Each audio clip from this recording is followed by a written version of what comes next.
Welcome, Yinnies. If you are new around here, welcome to a Yin Yoga Podcast. If you are a return listener, welcome back.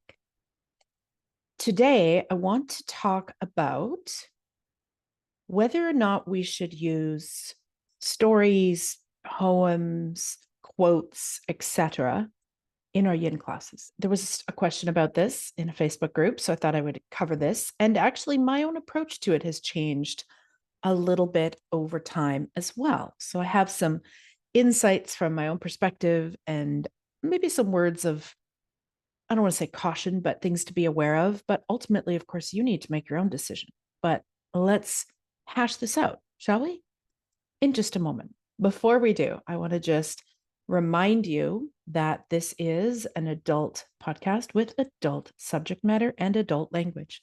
So if you have small people around, take a moment to grab some headphones now.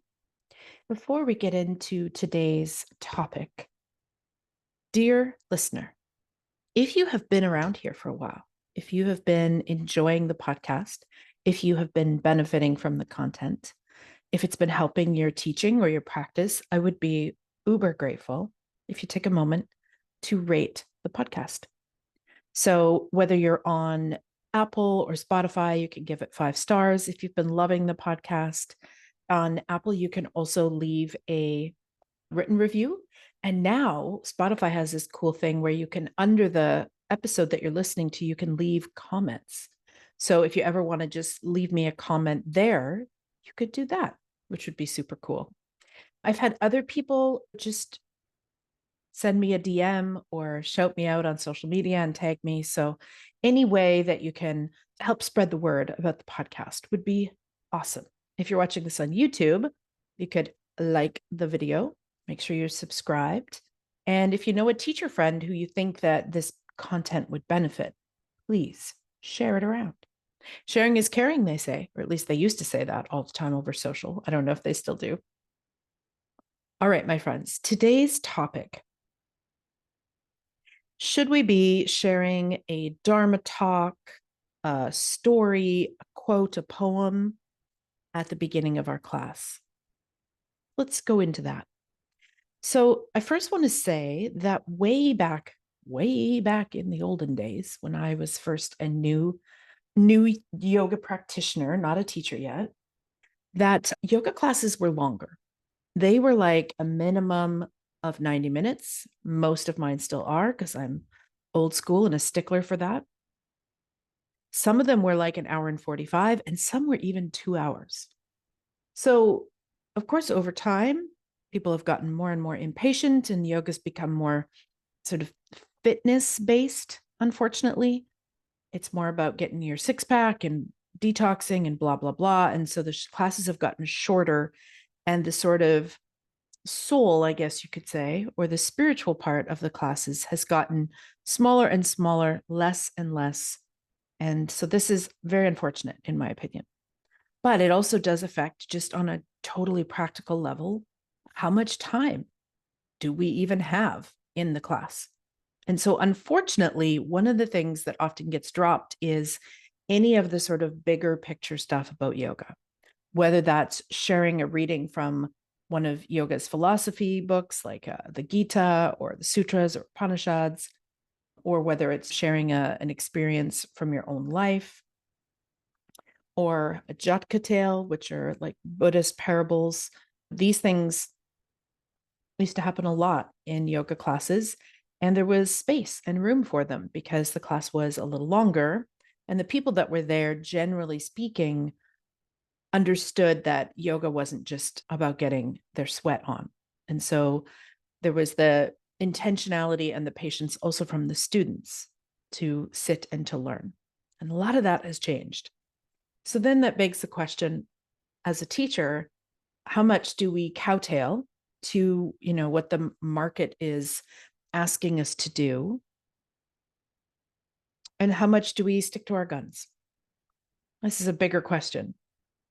You can even see it come up with things like chanting. Like a lot of people have removed chanting for a while from their classes completely because they were trying to make their classes digestible to a wider audience. And I'm not ultimately going to tell you what you should or shouldn't do, because that is up to you, dear teacher. But what I would like to do is just break this down a little bit. Why might we decide to use a quote, a poem, a reading, and why we might not want to? And also the in between. Can we be flexible with that? So, for many, many years, as a newer teacher, I never used any kind of theme. That's not entirely true. I did use a theme. It was usually based on whatever guided meditation I was going to offer for that class. So each class I would close with just a few minutes, like 5 to 10 minute guided meditation before Shavasana. And that would typically be the theme of that class, right? So if it was loving kindness, then that was the theme. You get the idea. But I didn't necessarily have heavy themes for my classes. I certainly wasn't sharing readings, whether that be poetry or quotes or stories or yoga philosophy. And I still don't share yoga philosophy because, to be honest, one of the things that happens, the more experience that you get as a yoga teacher, if you haven't hit this point yet, it's coming. The more you know, the more you realize how little you know. When I was a new teacher, I had far more hubris, almost arrogance, probably, thinking that like I had some yoga stuff figured out. And the longer I study and the longer I practice, the more I realize how multi-layered and in-depth this practice is. And so, classical yoga philosophy is not something that I personally have studied in depth enough with a skilled teacher in order to be able to share something from the Upanishads or something from the Gita or even a sutra, although the Yoga Sutras are my least favorite of the philosophies, and share it in a way that was authentic to the source.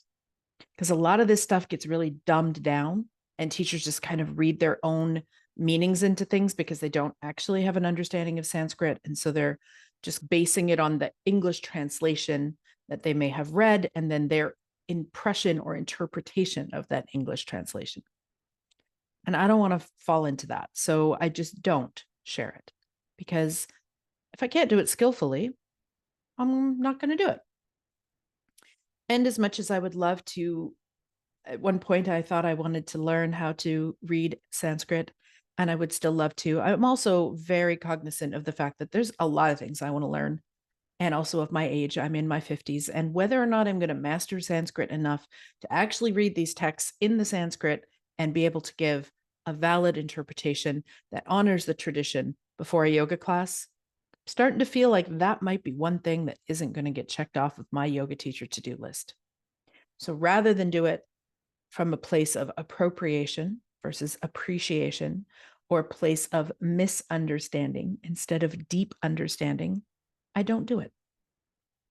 Now, if you, of course, have studied this in depth and you feel like you really have a good handle on it, you've got a good teacher that you can come to with questions about these texts, then by all means, party on with yourself. I just don't feel like that's the case for me. So for years and years, I never had a kind of real specific theme, a theme light, you could call it, based on the meditation. And I never shared a quote or a poem at all in my classes. And part of the reason I didn't, and this is in all my classes, not just Yin, I'll talk more specifically about this in regards to Yin in just a moment. But one of the reasons that I didn't is because when I was in yoga classes and I would hear teachers share poems or readings, they were always just a little bit too good vibes only, Pollyanna, saccharine sweet, or really rhymey, like so rhyme schemey that it was like, oh my God, did a 5-year-old write this poem? Like just obvious rhyme scheme. And very rarely did the readings that they shared speak to any of the kind of more challenging parts of being a human on the path, or the shadow sides, or the dark moments, or the dark nights of the soul. And so it just didn't feel authentic to me. It didn't feel balanced as far as like only sharing one without the other. I've almost never resonated with the reading that the teacher would share. And so that's why I didn't. Now, I will say in my teacher training and with one of my primary teachers, they would share something of yoga philosophy. That's different. That's not what I'm talking about. That I looked forward to and I enjoyed. What I'm talking about is, people pick a poem they love and they share it at the beginning of class. And certainly nothing wrong with that. But what I found was that most of the teachers that did that, again, overly sweet, overly saccharine, obvious rhyme schemes, a little bit too good vibes only. There wasn't a lot of depth, soul, shadow, or darkness, or even an understanding of the complexity of the human condition in the readings that they were sharing. And so that's why they didn't resonate with me, because I'm a keep it real kind of girl. Yes, there are incredible, beautiful moments in life, and there's shadow, and there's everything in between. And to me, if you're going to share one without sharing the other, it can sort of reinforce this stereotype that yoga has, which is that whole good vibes only, like in wellness circles, where people think that they show up to a yoga class, everybody else in the room has their shit all figured out. They're the only ones that are on the struggle bus, and they've kind of, rolled up and dropped into the class and they're licking their wounds. And if you come across, in my opinion, overly positive, this right up to spiritual bypassing, then people don't feel seen and they don't feel like you've met them where they are at. And so I found that a lot of this reading and stuff that was being shared in yoga classes was essentially spiritual bypassing. Okay. And if you haven't heard of the term spiritual bypassing, I'm just going to give kind of a brief overview of what that actually means. And this is the AI overview. So let's see how good it is. Spiritual bypassing is the use of spiritual practices to avoid dealing with unresolved emotional issues. It can involve using meditation, yoga, plant medicine, ceremonies, etc., to avoid confronting painful emotions.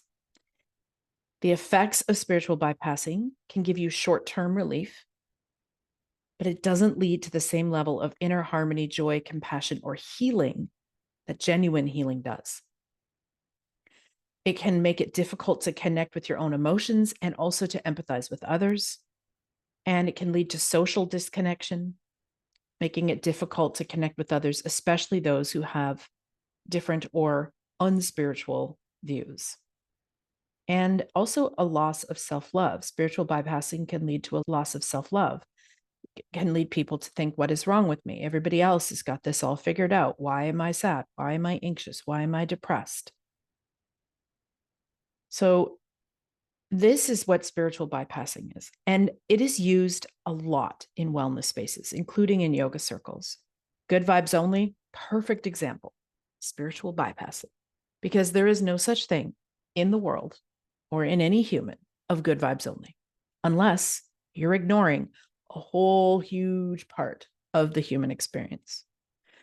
So this is why I never resonated with the teachers' classes who shared quotes, poems, etc. at the beginning of their class, because they were all too good vibes only, too Pollyanna, too positive, kind of saccharine, fake spiritual bypass feeling. It was like, okay, but is that even real life?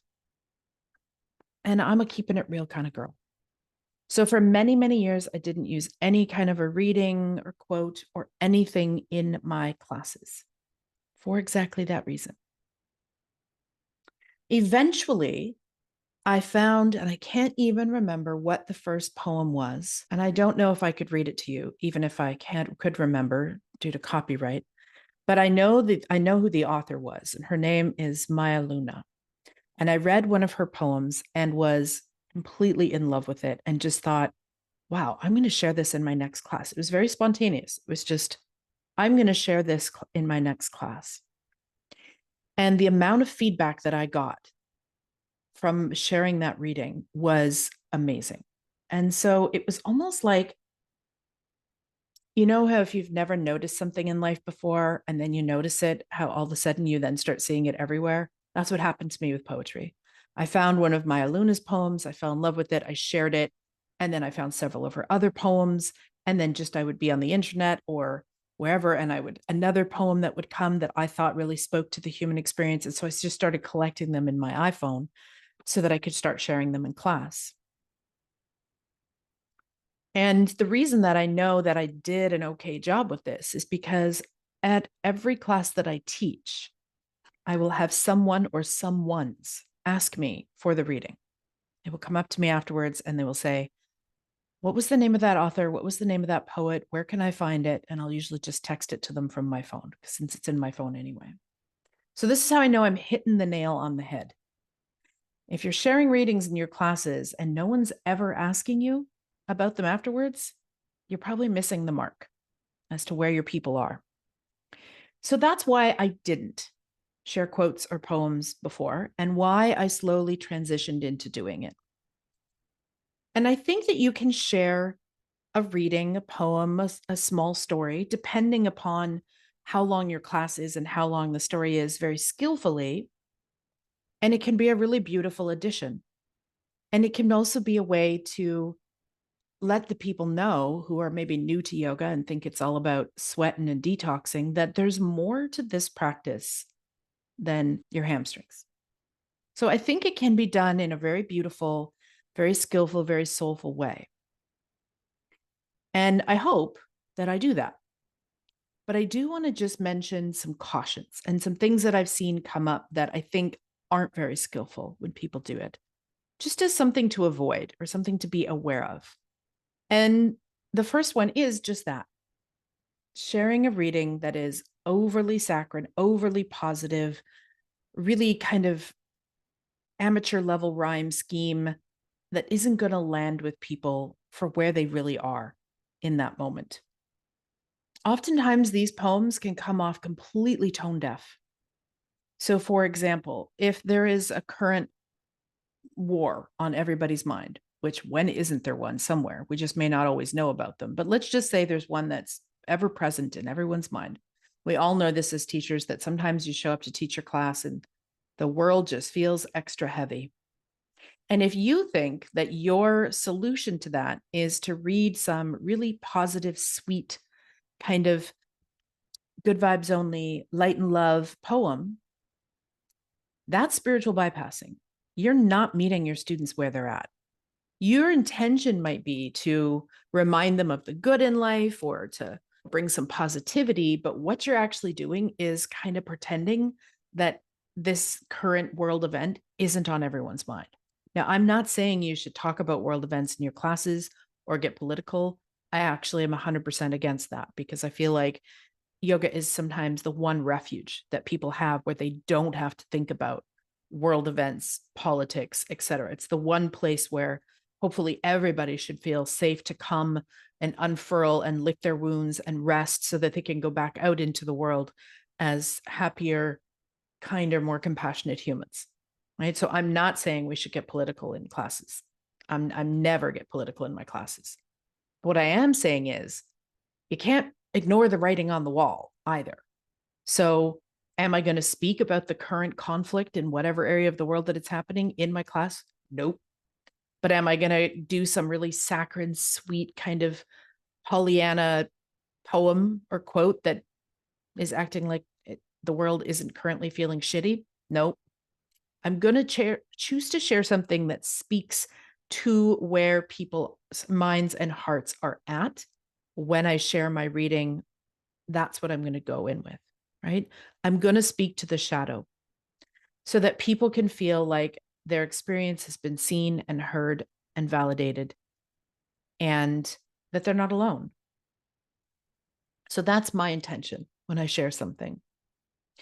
What I have experienced is mistake number one is that people are doing too much of the good vibes only, right? They're only sharing from a really overly positive place, not a real grounded, sort of contented place, but like this artificially sweet place.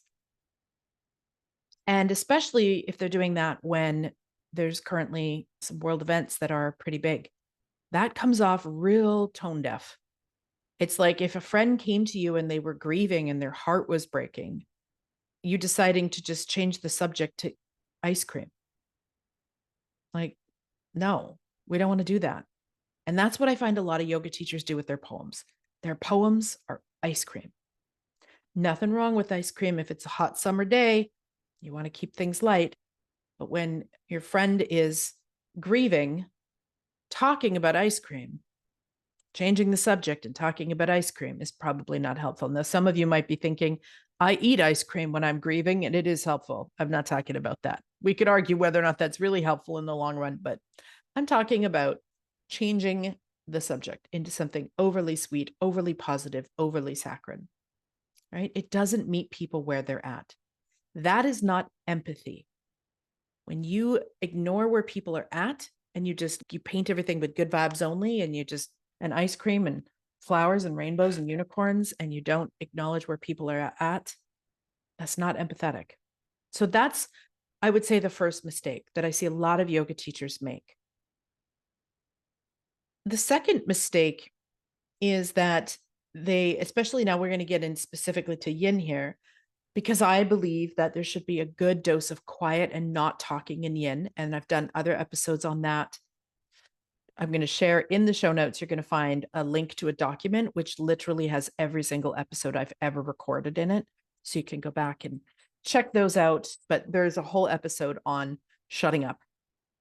So I find that most yin teachers tend to talk too much. And so what can happen, and this has happened to me in a class with a very lovely human, with a very skilled teacher trained by the same teachers, is that she had a different quote on the same theme, but like a different quote for every single pose we went into. It was way too much. So every single pose, she's sharing a different quote, which means you're now pulling me out of my body and into my head. Because when you're analyzing words and listening to words, you're not in your body, you're up in your analytical mind. So words can be used as seeds to plant, right? For depth, for meaning. They can really resonate and open your heart. But if there's different words for each pose, it keeps pulling you back out of your body, out of your experience. So that could be a big mistake. If you're sharing a different quote on the same subject, but a different quote in every single pose, it's too much talking, way too much talking, especially for yin. Some people share little stories. And I would say that if your story is short and it has like a really good kind of meaning at the end of it, and you've got a longer class, then sure, why not share a story? But try to get it done in the first few poses so that you can start to settle into stillness. And whether this is a story that you're reading to them or a story from your own experience that you think would be helpful, either way. A short story, a short tale can be helpful, but try to get it finished in the first few poses so that there's plenty of opportunity to move into quietude. So, but if you've only got an hour class, you don't got time for a story. You can maybe do a quote, and that's it, and a small one at that. What I tend to do is a poem, and I read it near the start of class, and then also at the end, right before they go into Shavasana. So the poem becomes like a bookend. It's the same poem at the beginning and at the end. Another common mistake that I see teachers make with these things is they're not flexible with their theme or their poem. Meaning, let's say I have something in mind that I'm going to share. I usually pin them in my notes to the top. Which ones do I want to share this week? I'll pin a few.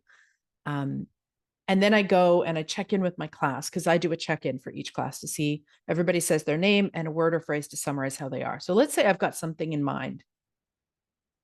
Let's use this as an example. Shanti Deva's prayer, which hopefully this isn't going to get me a copyright violation, but it is very like big picture, how to help humanity kind of situation. So let's say in my mind, I decide I'm going to share Shanti Deva's prayer. I'm going to read it to you now. This is what I've chosen. So Shanti Deva was an 8th century Indian Buddhist monk. Here it is. May I become at all times, both now and forever, a protector for those without protection, a guide for those who have lost their way, a ship for those with oceans to cross, a bridge for those with rivers to cross, a sanctuary for those in danger, a lamp for those without light, a place of refuge for those who lack shelter, and a servant to all in need. For as long as space endures, and as long as living beings remain, until then, may I too abide to dispel the misery of the world. Isn't that beautiful? I love that. I love that writing. Shanti Deva's prayer. So let's say in my mind, I'm going to share Shanti Deva's prayer because I think it's beautiful. I think it's inspiring. It really speaks to my own personal mission in life. It also speaks to the fact that I think that yoga classes help us become more kind humans so that we can go out and we can support the rest of the world. But what if I have that in my mind and I've bookmarked that? And then I go and I do a check-in and everyone in the room is burnt out, exhausted. They've been overgiving, haven't had any self-care. Isn't it going to come across a little tone deaf for me to read a poem that is all about them giving, giving, giving when they're completely depleted and exhausted? That's going to come across a little bit tone deaf. So the other mistake that often teachers make is that they're not flexible with their theme or with their readings. So you may have something in mind and then you show up and guess what? Your group, that's not where they're at. And so can you pivot?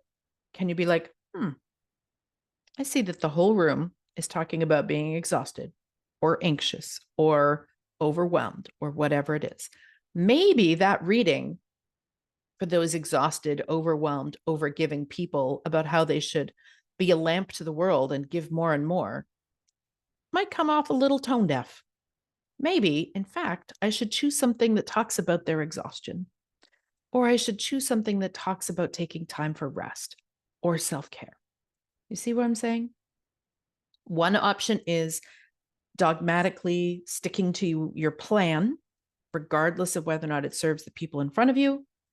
And the other is going, okay, I had this plan, but I'm going to pivot actually.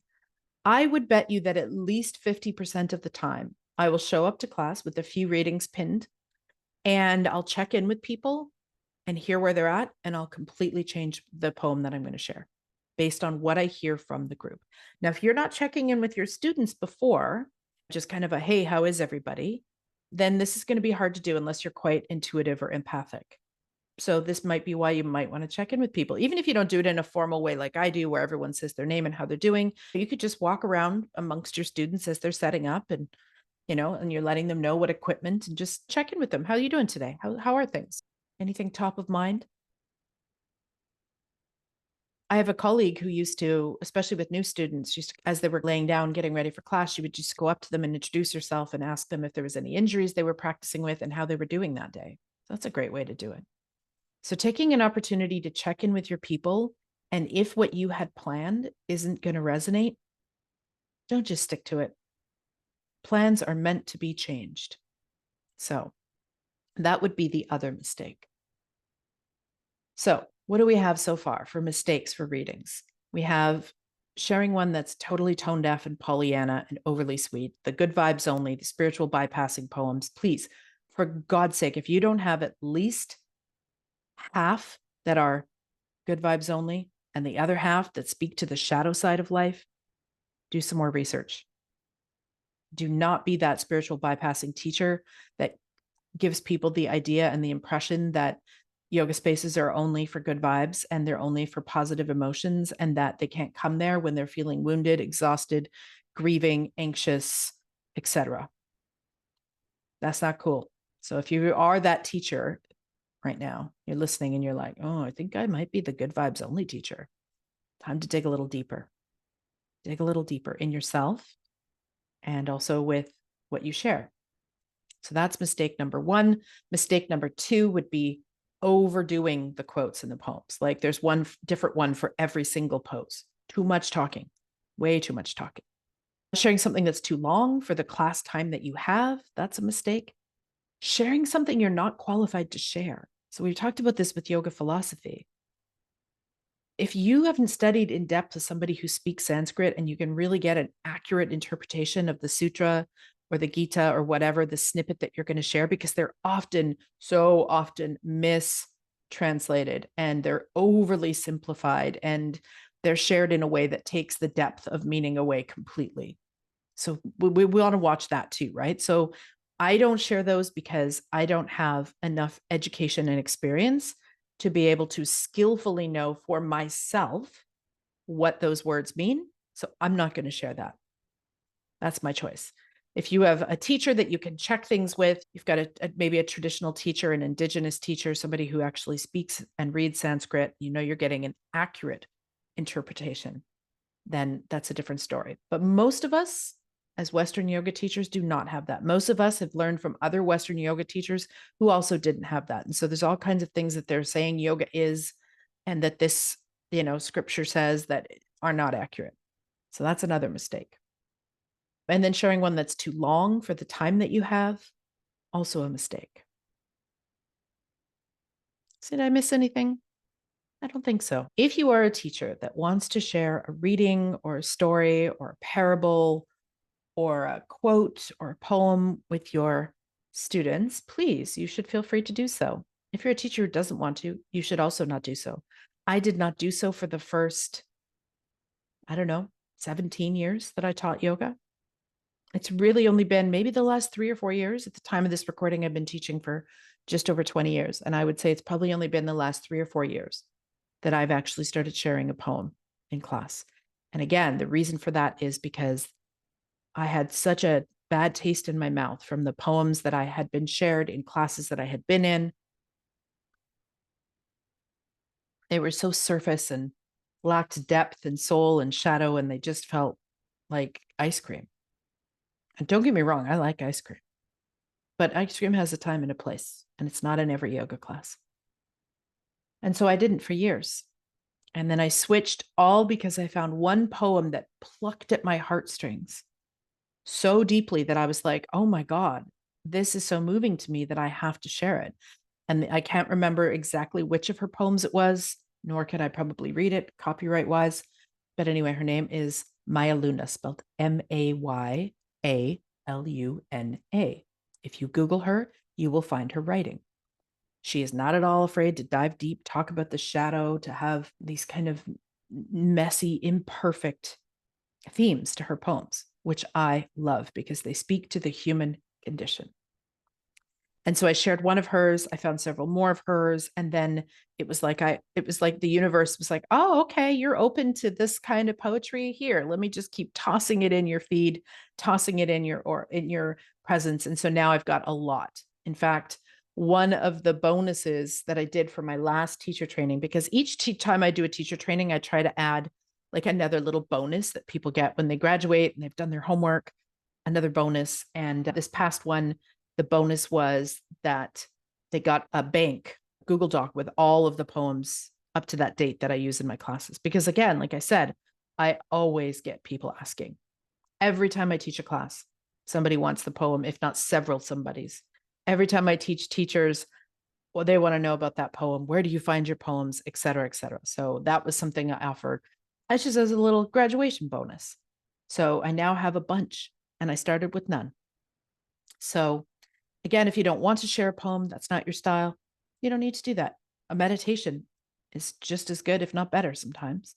And if you have little parables that you like to share, feel free, but just make sure that what you're sharing fits the length of the class so that you're not babbling incessantly through the whole practice. Again, I've done a whole episode on, shutting up in Yin, and you can check that one out. I believe that was in season 1 or 2, but anyway, it'll be linked below in the Google Doc that has all of the episodes.